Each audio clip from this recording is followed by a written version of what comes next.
आज Doubtnut app download करें। Doubtnut पर अपने सभी गणित, रसायन विज्ञान, भौतिक विज्ञान और जीव विज्ञान के डाउट्स का करो सफाया। बस प्रश्न की फोटो खींचो, एक ही प्रश्न को क्रॉप करो और तुरंत वीडियो सोल्यूशन पाओ।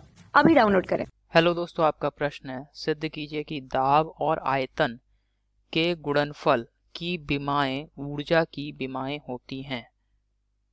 ठीक है दोस्तों, तो चलिए इस प्रश्न को हल करते हैं।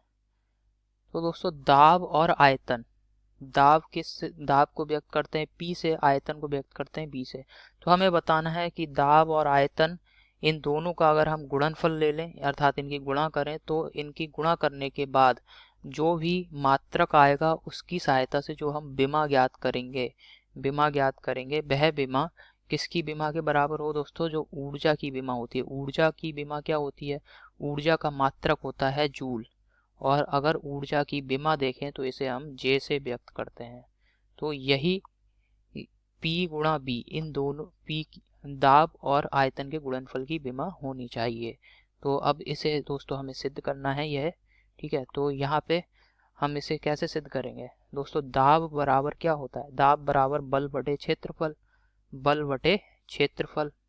ठीक है, तो यहाँ से आप देखेंगे हम दाब का मान P दाब गुणा आयतन, ये जो सूत्र है इसमें दाब का मान लगा सकते हैं। इसको हम क्या लिख सकते हैं? बल बटे क्षेत्रफल। दाब को क्या लिख सकते हैं? बल बटे क्षेत्रफल गुणा आयतन।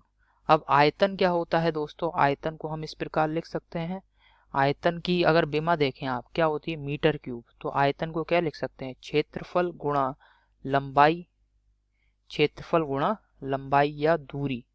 क्षेत्रफल गुणा दूरी, तो दूरी को यहाँ D से मैं व्यक्त कर दे रहा हूँ, बटे क्षेत्रफल। अब आप देखेंगे क्षेत्रफल गुणा दूरी लिखा ना मैंने, आयतन को लिखा क्षेत्रफल गुणा दूरी। अब अगर हम आयतन मीटर क्यूब में नाप रहे हैं तो क्षेत्रफल किस में नापेंगे? मीटर स्क्वायर में, और दूरी किस में नापेंगे? मीटर में। तो आप देखेंगे यहाँ पे विमा अगर देखें या मात्रक देखें तो मीटर स्क्वायर गुणा मीटर क्यूब। तो इस वजह से दोस्तों हमने कहा क्षेत्रफल गुणा दूरी ये किसके बराबर होगा? आयतन के। ठीक है, तो इतना समझ में आ गया आपको। अब यहाँ से क्षेत्रफल ये कट गया, तो आप देखेंगे दाब गुणा आयतन बराबर किसके आ गया? बल गुणा दूरी। और ये जो दूरी होती है, बल की, जो हमारा बल लग रहा है F, उसको अगर हम दूरी से गुणा कर देते हैं तो आपने ये सूत्र सुना है कि कार्य बराबर क्या होता है? बल गुणा विस्थापन। कार्य बराबर क्या होता है? बल गुणा विस्थापन। और विस्थापन दोस्तों एक प्रकार की लंबाई या दूरी समझ सकते हैं आप। ठीक है, विस्थापन एक प्रकार की क्या है? लंबाई है। ठीक, लंबाई है या दूरी कह सकते हैं। बल गुणा विस्थापन, ये समझ में आया।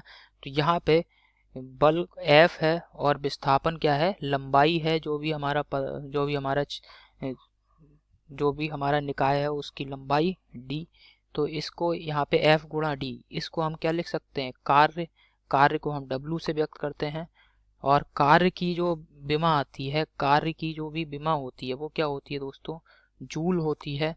तो यानी कार्य की विमा क्या हो गई? कार्य का जो मात्रक है वो क्या आया? जूल। यानी हम यहाँ से क्या सिद्ध कर दिया हमने कि P गुणा B, अगर दाब को आयतन से गुणा करेंगे तो जो भी राशि आएगी, क्या राशि आ रही है? दाब की आयतन से गुणा करने पे हमें कार्य प्राप्त हो रहा है। और कार्य का जो मात्रक है वो क्या है दोस्तों? कार्य का मात्रक जूल है। तो यानी P गुणा B का मात्रक अगर दाब की गुणा आयतन से करेंगे तो हमारा जो मात्रक आएगा, इसका गुणनफल का जो भी मात्रक है वो क्या आएगा? जूल। और इसकी अगर विमा हमें व्यक्त करनी है तो विमा आप देखेंगे क्या आ जाएगी? विमा को हम इस प्रकार से लिखते हैं, ये आ गई जूल। तो यहाँ से आप देख रहे हैं चूंकि ऊर्जा की विमा जूल है, और यहाँ से हमने सिद्ध कर दिया कि P गुणा B, इसकी भी विमा जूल आई हमारी। तो ये दोस्तों हमने सिद्ध कर दिया है। तो आशा करता हूँ आपको समझ में आया होगा। धन्यवाद। कक्षा 6 से 12वीं से लेकर नीट, IIT, JEE वो एडवांस के लेवल तक 1 करोड़ से ज्यादा छात्रों का भरोसा। आज ही डाउनलोड करें डाउटनेट ऐप या व्हाट्सएप करें अपने सारे डाउट्स 8400 400 400 पर।